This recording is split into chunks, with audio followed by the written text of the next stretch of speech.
Hey everyone, and welcome to Murder and Mysteries with Megan. If you are new here, welcome. And if you're not new here, welcome back. I'm grateful for each and every one of you that are here today.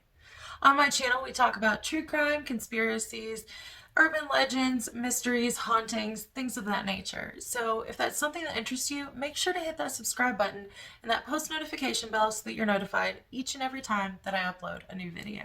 Today on my channel, we're going to be having another cooking and crime collaboration with Pixel Gamer Girls. I will be telling you guys a little bit about the woman known as Dorcas or Darkey Kelly, who lived in Dublin, Ireland back in the mid 1700s.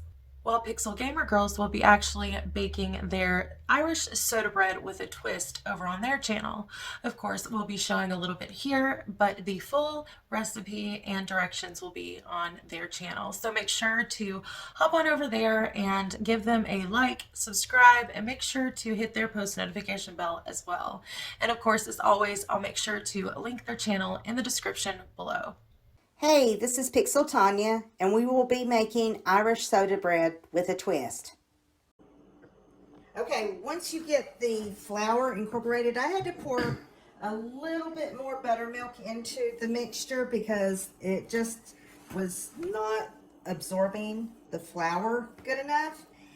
This dough will be very hard to stir. It is tough, like biscuit dough. But what you do is after you get the flour and the buttermilk incorporated, then you stir in your raisins, if you prefer raisins. I'm stirring in my mixed dry berries.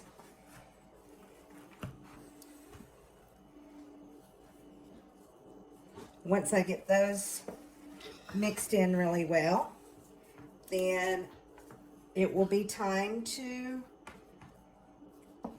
knead and shape my dough.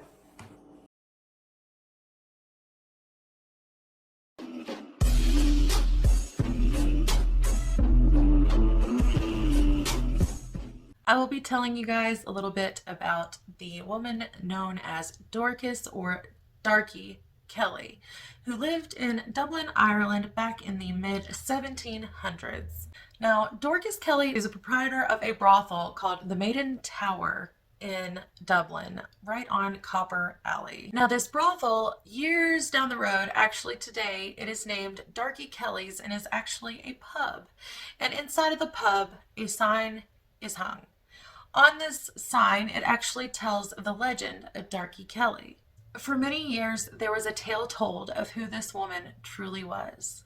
This legend circulated in Ireland for many centuries, and the story begins as this. There was a man named Simon Luttrell who would visit this old brothel on Copper Alley.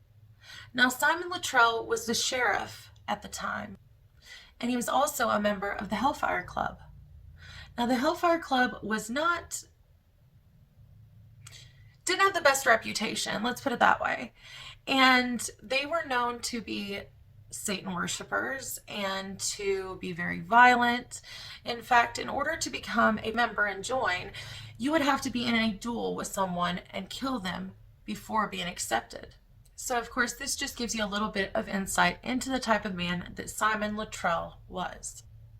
Now, he had chosen to be with Darkey, Darkey being the proprietor and the maiden of the Maiden Tower, so to speak. He wanted to be with her, and he chose her. Well, during one of these visits and being with Darkey, he ended up getting her pregnant. Darkey supposedly was going to either blackmail him into giving her support for the child or had asked for support. This is how the legend goes. Well, Simon Luttrell was not happy about this, about, people potentially finding out that he had a child with a brothel owner and he would have a child out of wedlock with her. So what did he do?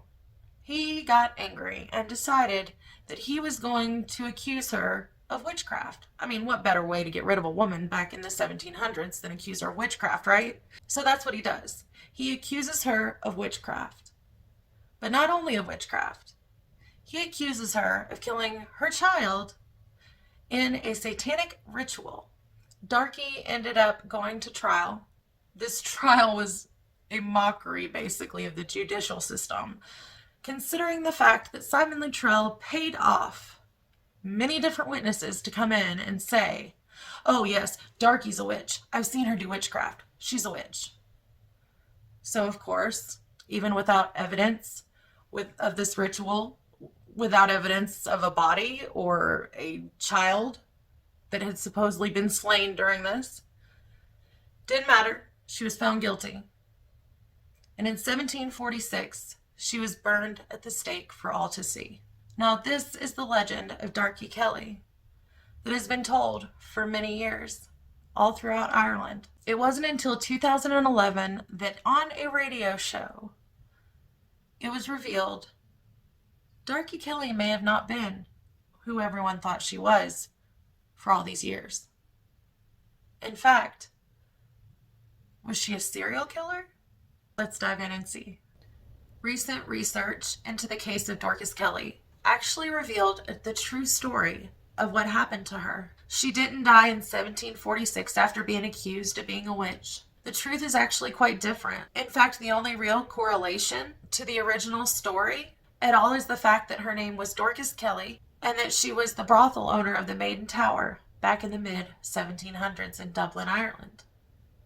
On the radio show that was actually released back in January of 2011, it's called No Smoke Without Hellfire. It was actually released, and they were doing research for the 250th anniversary of Darkey Kelly. Well, both Eamon McLaughlin and Phil O'Grady made this discovery together while looking into newspaper accounts and into national archives. Now, on this podcast / radio show, they talk more about the Hellfire Club and Dorcas Kelly and the brothel and some of the history there. It's really interesting, but it's a lot of information. So if you want to check it out, I will try to find the link and put it in the description below for you. But let's talk about what they revealed and how the information was found. So the crew at this Dublin radio station, they started digging into the past of Darkey Kelly. They wanted to see what they could actually find because, of course, this story has been being told for generations, but there's not any of that historical data to actually back it up. When the research began, they didn't initially find a whole lot about Darkey Kelly out. They've started with the Hellfire Club and found Simon Luttrell, but they couldn't find a connection between Simon Luttrell and Darkey Kelly, as the old story claims. There was only one little piece of information that was related to Simon Luttrell and in regards to Darkey Kelly. So back in the 1780s, Simon Luttrell's son, actually, was accused of forcing himself onto a young woman at the brothel named Mary Neal. Now, Mary Neal then tried to press charges against Simon Luttrell's son. The brothel owner at this time, her name was Maria Llewellyn.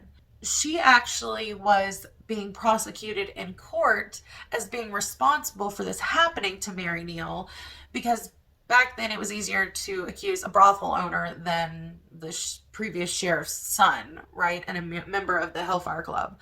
So they then take the brothel owner to court. Now, this particular crime, she could actually be burned or hung for. And a letter was actually submitted to the court by a man named Michael James McGee. He actually had signed this letter with the name Darkey Kelly. They believe that he signed Darkey Kelly's name to this letter because he was referring to Maria Llewellyn as Darkey Kelly, basically. However, nothing further about Darkey Kelly was written in the court documents or anything other than her name being signed at the bottom of this letter.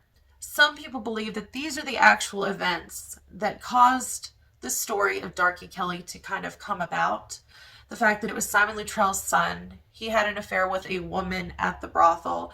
The brothel owner was, on trial for this. So you can see how over generations, if you've ever played the game of telephone, you can see how it kind of got mixed up or could have. And so a lot of people believe that this is what actually attributed to the story of Darkey Kelly that was told for so many years. As the digging continued, more information came up in the actual archives for the year of 1761 of a family with the last name Kelly. This actually led to a local newspaper article from 1760. This is the information that No Smoke Without Hellfire actually found the information that we now know about Dorcas Kelly. Now, this particular article was found in the Public Gazetteer, and it mentions a woman named Dorcas Kelly who had been tried and convicted for the murder of a man named John Dowling. Now, he was a local shoemaker in the Copper Alley, right next to where the brothel was. In this December 1760 article, it goes on to say, Dorcas Kelly tried pleading with the courts, stating that she was pregnant and she couldn't stand trial because, of course, she could be hung or burned. But if she was pregnant, then, maybe they would be more lenient on her.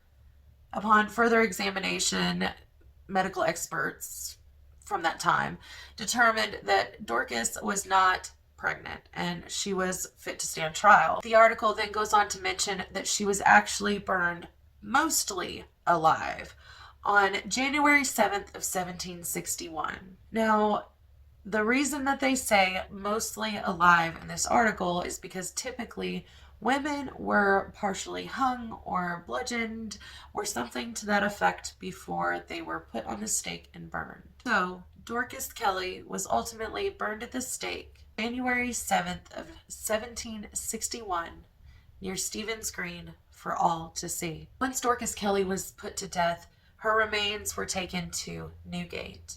However, when they arrived, they actually denied her remains. By this point, the mob that had formed was growing more and more restless. This mob actually included 13 other women that worked with Dorcas Kelly at the brothel, and they were friends of hers. They actually then broke into a house on Copper Alley in order to wake what was left of her remains for burial during this riot. Things with the riot continued to escalate and made other residents in the area feel unsafe. And according to the chief magistrate and record, the chief magistrate then had the 13 women apprehended at the scene and also took Darkey's body and had it ultimately sent to Marion, even though it was supposed to be buried under the gallows.